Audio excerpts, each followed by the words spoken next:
Fat transfers.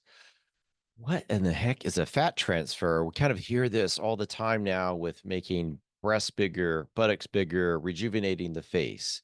So, fat transfers are just taking fat from one area of the body on the same individual and moving it to another area.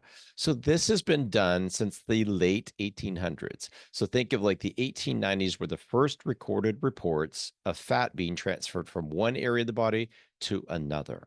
Now, this had mixed results, obviously, because back then we may have transferred fat with too much tissue, too much volume of tissue, and so it made it unpredictable.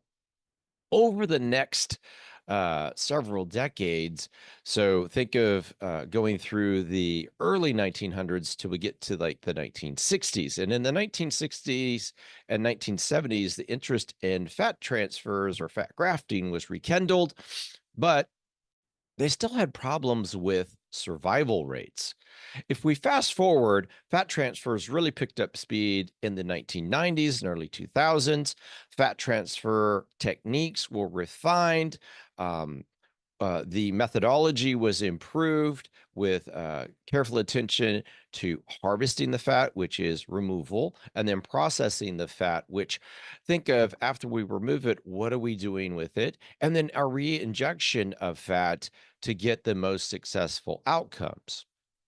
And then really after that, it's more of refinement. Once you improve the technique to harvest and process and re-inject, then how can we refine that? And then in the early 2000s, fat transfer became more and more widespread throughout South America and throughout the United States. So it's been used for post mastectomy reconstruction, breast augmentation, buttock augmentation, facial rejuvenation. All sorts of applications now have been used with fat to improve, quality of skin texture, volume of the areas.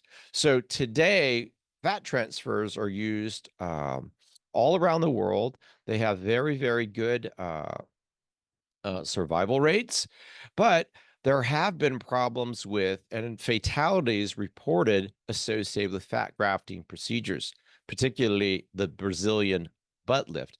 This happened in Miami specifically, Los Angeles, and this was really around the period of 2011 to 2016, where deaths were linked to fat transfer.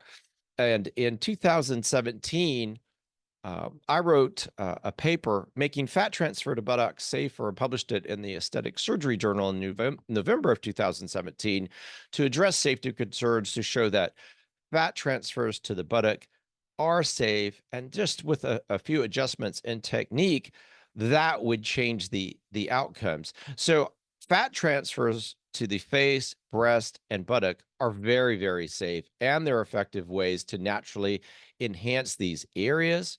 So we're going to establish a series of videos to further explain this and show results and give insight into fat transfers of the face, breast, and buttocks.